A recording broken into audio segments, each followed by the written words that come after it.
The epidemic of bullying and cyberbullying is at an all-time high, and parents are more often than not unaware it's even happening. Joining me via Skype is international activist and author Gabriella van Rij.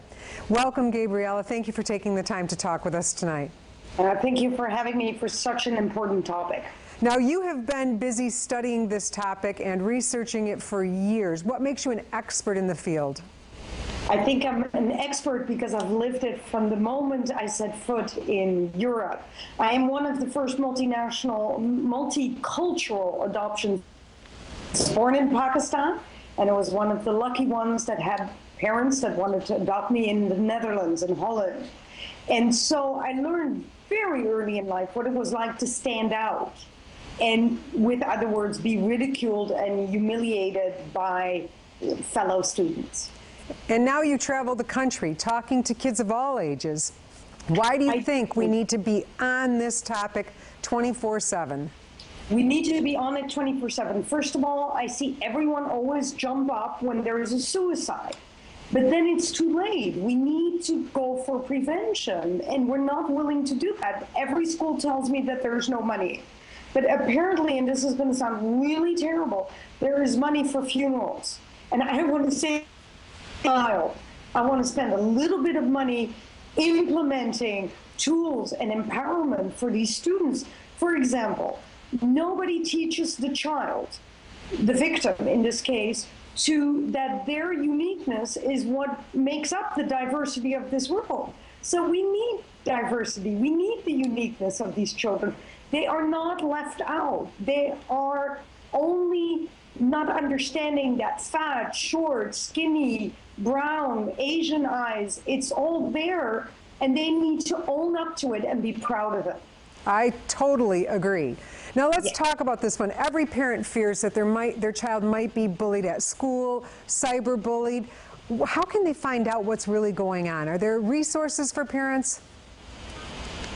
Okay, I think there are resources, but there are telltale signs that the children actually give the parents. We just need to pay more attention. For example, I really believe that a child, whether you're bullied or the victim, you lash out.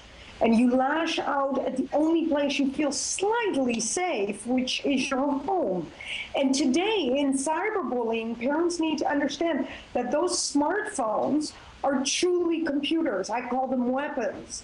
They're full-fledged computers with everything on there, data, Twitter, social media, Facebook, name it, it's on there. So that, and parents like me, we grew up without it, so we don't always understand that part. Don't make it into a stigma, advise the wrong thing out of kindness and because we don't know any better. I hear a lot of parents say to their children, toughen it up. Please don't do that because your child will never talk to you again. All right, let's talk about students. Give some advice to kids who are either involved in cyberbullying someone or who have been bullied and they're not sure where to go with it. There's a phenomenon out there that I don't even understand, and I'm going to bring it to you. The phenomena of being not worthy to live. See, in all my bullying years, I have never heard any human being tell me that. They told me that I wasn't good enough, that I couldn't do this, that I couldn't do that. But nobody ever told me that my life wasn't worthy.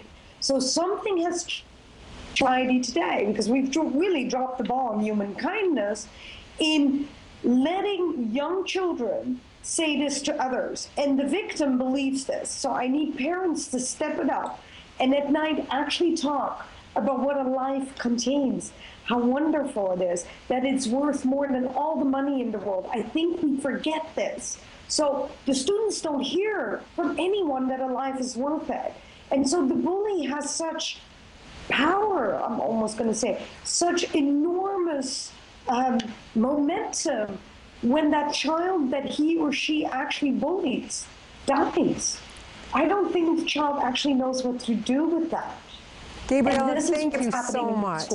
You have so much great information. We're going to have your book and more information about you on our website. Thank you for joining us. Thank you for giving kids across the country a voice on the topic of bullying. Thank you for having me.